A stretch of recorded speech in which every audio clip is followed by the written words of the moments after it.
Okay, so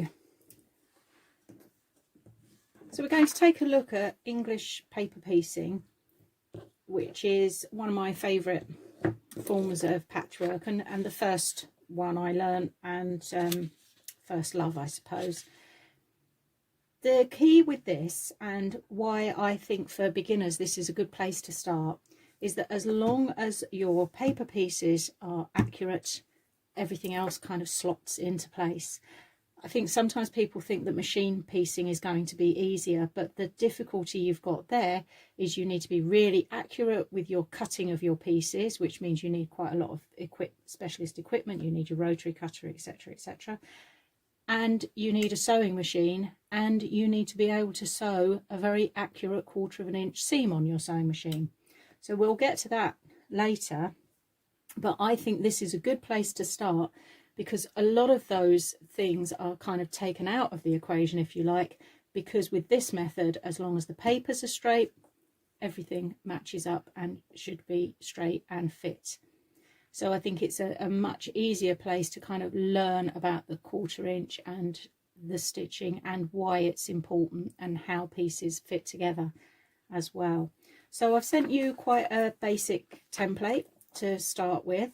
It's a hexagon in the middle, and then these side pieces twisted hexagon around the outside, and these are half of this particular hexagon in the middle. Normally when I'm doing patterns, I use things like this that you can get. There are squares in this set as well, but I've long since lost them. I've had these for years and years and years.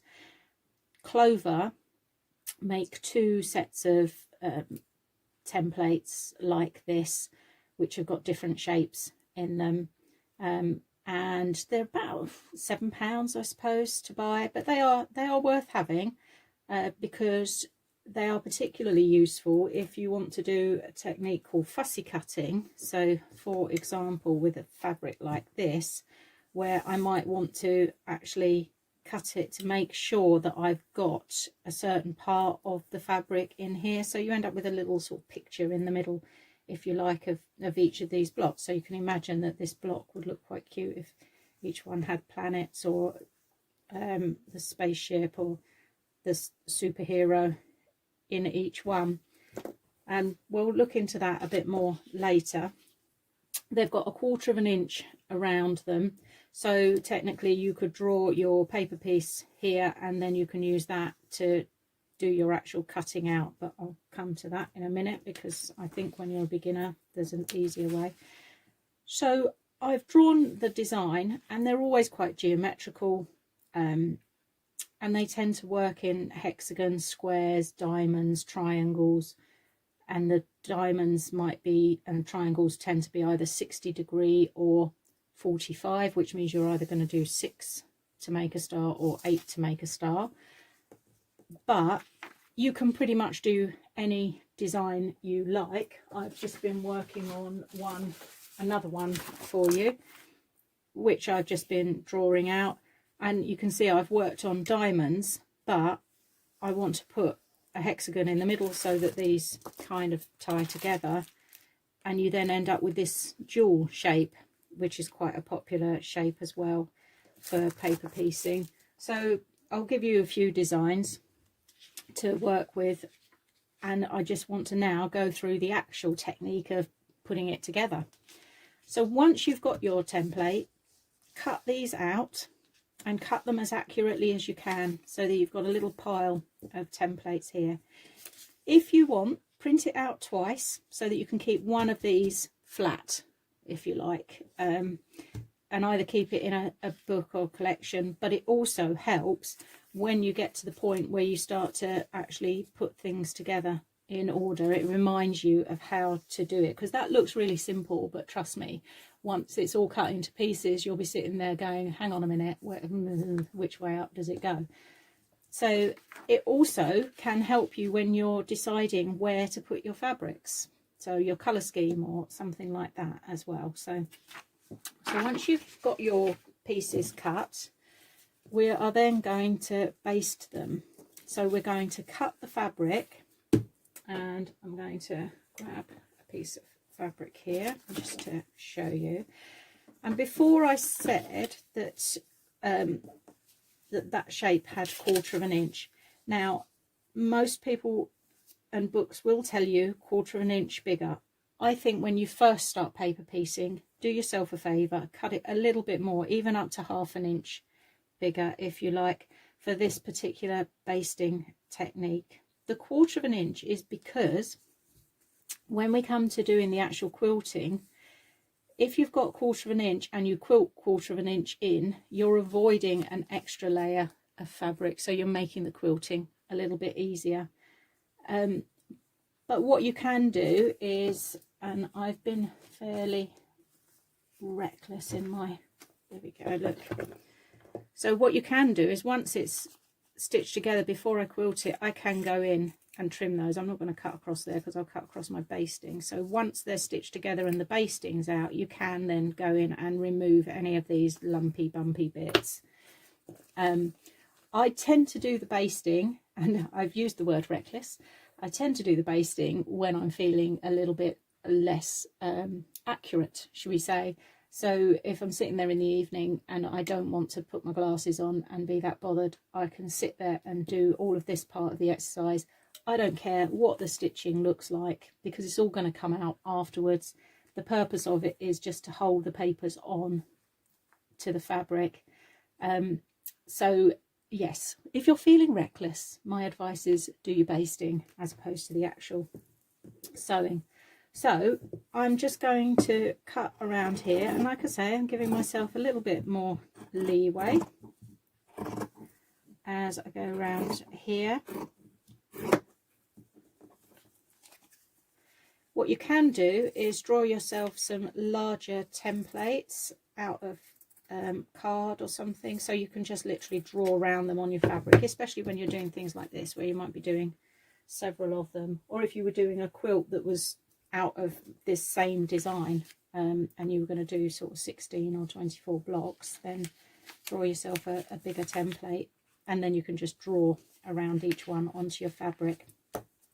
So 2 pins just to hold that one in place, because I'm now going to actually baste, which is another word for tacking, baste the fabric onto the paper. And this is what I mean about the papers being accurate. So any thread, doesn't matter, it's all going to come out afterwards.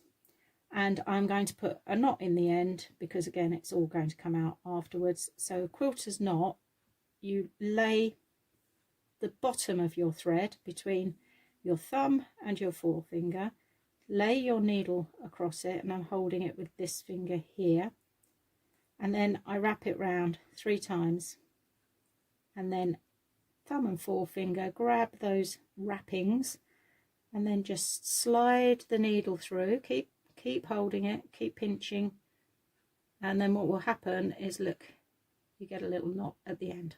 Magic. Okay,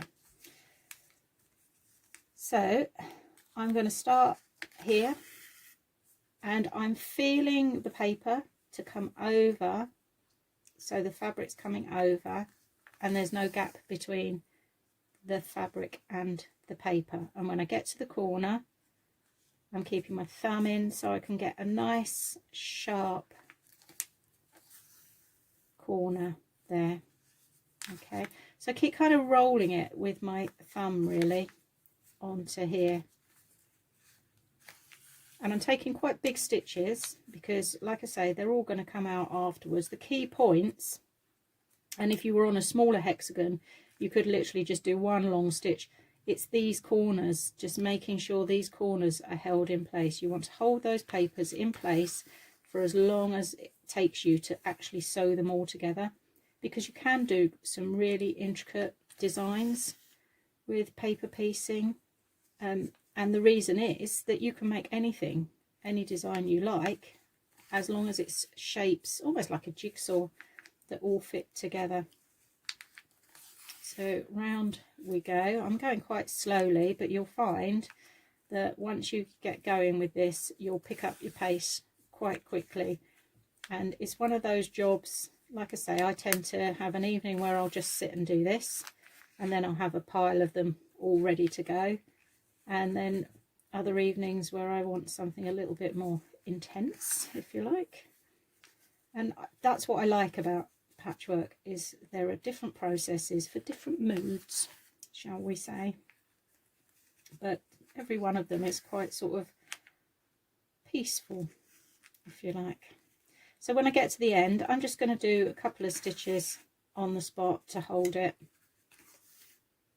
and get the biggest scissors for the smallest job. There we go. And that one's done, so I can take my pins out and he's done. Okay, so this one, I'm going to show you this one as well, because it's slightly different on the corners, and I want to show you what to do, because this one, you can see there's nothing showing, it all fits nice and neatly, and this is why the hexagon is one of the first shapes that most people do.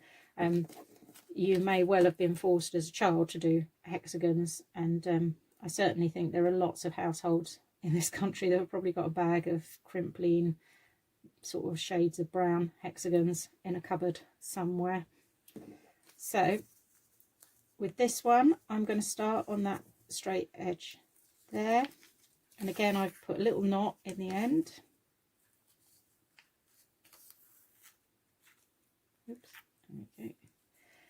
And this end here is easy enough because it's like the hexagon, so fold that over, but you can see already, look, I've got excess coming up. Okay, so as I come down here, again I'm rolling it across with my thumb, and I want to do quite a sharp fold here, and again I'm using the paper as my guide and trying not to fold the paper under. Now this is a case in point where I said to you about the 1/4 of an inch sometimes not being easy. If it's shifted, and I kind of deliberately placed it so I would get that, but can you see I didn't have much play in that corner there, because the shape, even though I've pinned it, they do sometimes move very slightly. So I'll go to the other corner. I think the other corner we're okay, we've got a little bit more. Try not to pull it up like that because you'll distort it. So don't pull your thread too tight. So again, we're in the corner. Use your thumbnail and fold it over, and you're looking to have these little dog ears here in the corner.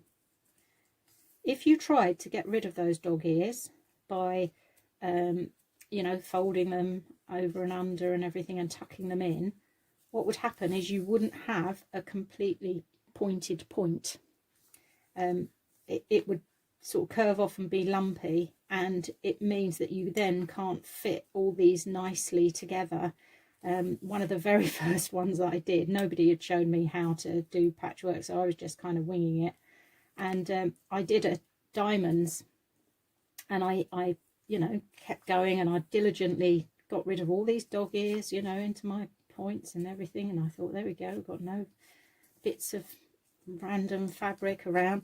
But as I sewed them together, because the points didn't meet completely flat in the middle, every time I went round it just kind of went up, and I ended up, instead of a flat patchwork, it was a lone star. I ended up with this sort of witch's hat effect, which once somebody explained to me the whole thing about dog ears, I thought, aha, yes, that's why. So sometimes, like I say, until someone actually tells you, you go, oh, okay, because that would be the automatic thing to do. You automatically would think, no, that doesn't look right. But what happens, and I'm just going to give these a quick iron, and I do this with my paper piecing. Once they're tacked together, I just give them a quick press, because it presses them good and flat. Because now what we want to do is, having prepped all our pieces, is to actually put the pieces together. And this is where these little ears come into play, because what we're going to do is tuck the ears underneath, but you can see how they look completely match that corner there. And this is what I mean about the paper pieces matching. Doesn't matter what your stitching's like here, look, that's going to absolutely on the money there as it goes round, and you can tuck them all around as you go. Okay, so this is what I mean about maybe having a copy of this. I know how this works because I've done this block many times, but if you're unsure, then you can pin them to your fabric like this, so that as you take the pieces off and start stitching them together, you've always got this to refer to. So I'm going to just go around and do that. As I say, this might seem like a very simple, so again I'm tucking that little dog ear under there and that dog ear under there, and then pin that on. And I'm going round, I've picked 3 colours, I've got 6 in total, so you could either do 3 of 2 different colours, or you could even do the same colour if you wanted to. What can look really nice on this because of the twisting effect is when you use stripes, and it's more effective with a slightly bigger stripe, but when you use stripes, for example, look, each one would be going in a slightly, as long as you do these all the same, but each one when you actually stitch it on goes in a slightly different way, so you can get some quite effective patterns on here. So once we've done that, we know exactly where they're all going. Okay, so this one's going to go onto here, so I'm going to flip that over and then take the hexagon off, just put that to one side, because this is where I'm going to start my next process, which is stitching them together. Now I'm not going to pin these together. If you've got any clips, even like a peg or a bulldog clip would work, you can clip it together. But can you see that the dog ear is hanging loose, but I literally have got corner to corner there. Okay, so I'm now going to change my thread because the basting thread wouldn't be strong enough. So I'm now on a hand quilting thread, which, if I show you one here, this is, I tend to use Gutermann's. There are obviously other brands around, Metler and Orifil, various people do quilting, but you do need to make sure it is for hand quilting. It will be thicker than your usual thread. So where are we? This one here, for example, is just a regular sewing machine thread. The weight of this thread would be about 80 to 100, whereas if I lay that down, the quilting thread is different because that's a dark colour. This is a fluffy thread, so it looks as if it's thicker, but look what happens when I do that. It's really easy to break, whereas the quilting thread, I'm pulling that as hard as I can and I can't break it. You need to use scissors, and that's what you're looking for. You're looking for that sort of strength, if you like. You can, if you don't have quilting thread, you can use regular thread, but you will need to double it. You can't use it singly. It just won't be strong enough. It will break. If you're buying quilting thread though, just get something like a grey or a white or a sort of off ecru, I think is the other one, because you'll find that you're not going to match it to each colour as you work round. You're going to work with lots of colours. So just one colour will do. These are tiny stitches and they don't tend to show very much, so it's, you know, better to get a colour that you can use. I've had that reel there. I think that's my second in about 4 years, so they do last for quite a long time.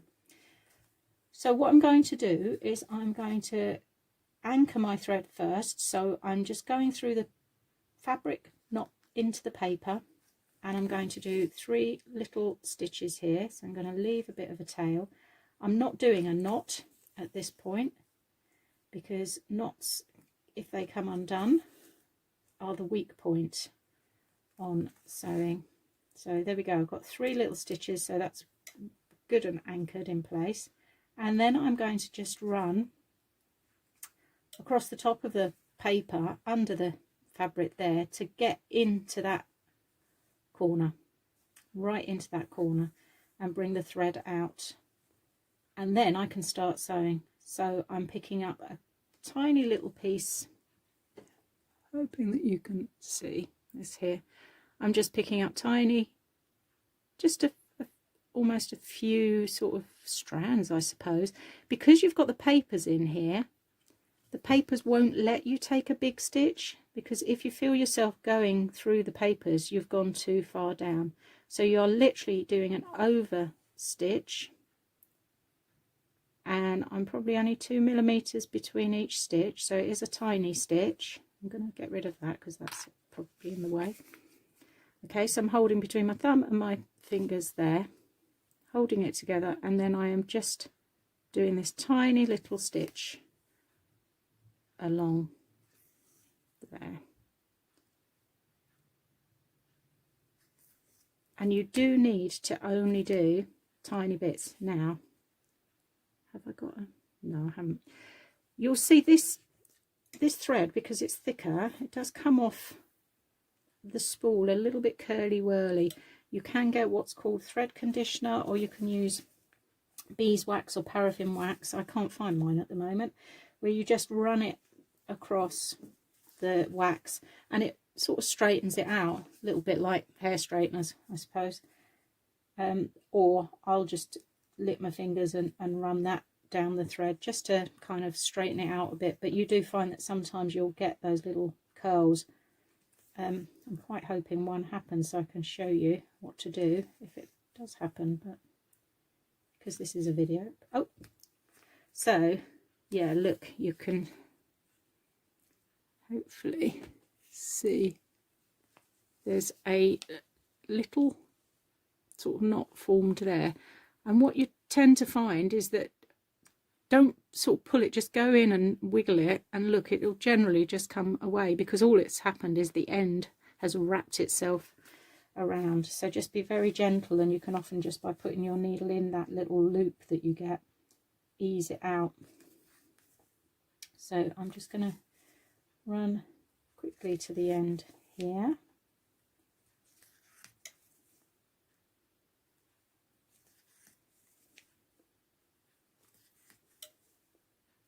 It's interesting because this is such an old form of sewing. It's been around. The oldest quilt is over 300 years old, and it's a silk coverlet, and you can look at it and still see designs and patterns that blocks that we use today, and the same techniques. And very often with old quilts, the papers are what actually help people to date them, because what they used to do, again, look, I've got that little knot, so I'm just going to pull it out and then straighten it out. They used to use anything around the house to make their paper shapes, but years and years ago, paper was actually made out of fabric originally. So they didn't used to take the papers out, they used to leave the papers in, because it was just another layer of warmth, if you like, to add to the finished item. So there we go, and once again, look, I've got that little loop has appeared, so just run it out of the way. So I'm now up to the corner, and what I want to show you is, look, because I've taken that tiny weeny stitch, it lays absolutely flat, and that's what you're looking for.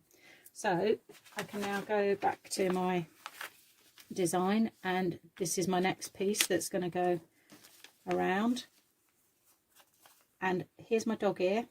So I'm just going to fold that back so I can find the absolute corner that I need, because that's just going to sort of flop over again in a minute. And then my thread is already in that corner, so I can just start by catching on there. I'm going to have to go back and do these side seams, but what I tend to do when I'm doing a pattern like this is I do all of these seams first, and then everything is in place, and then I go back in and do those seams there. So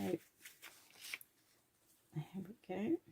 And like I say, because you've got those papers, it's not going to allow you to take anything other than a tiny stitch. Needle wise, I tend to use sharps, size 7 when I'm doing this. I want something that's going to be sharp, the clue's in the name, and if it's too big a needle, it'll sort of make these stitches too big. So, but I also want it a reasonable size eye, just to assist so I can actually thread the needle, although I do have needle threaders. So I'm nearly there. I'm trying to go slowly. It may not look like I'm going slowly, but I normally sew faster than this, but it's literally over sewing. And the nice thing about that is you don't have to really think too hard about what you're doing. You're kind of doing it more or less by feel than anything else. So again, I'm at the corner, and what happens is, look, I can tuck that under there, that under there, and what I would do is I'm going to carry on round there, but I can then go back and do these seams here by folding them over and doing each seam as I go round, and then I would end up with my finished block. And then again, give it another press, and then just keep it as it is. Don't take the papers out. Okay, we're going to leave the papers in for as long as possible, and then we'll move on to the next one. And once we've done a couple, I'll then show you how to put them on your background block so that you can either turn it into a cushion or something, or start working towards your quilt. So any questions, just email me, let me know. Okay.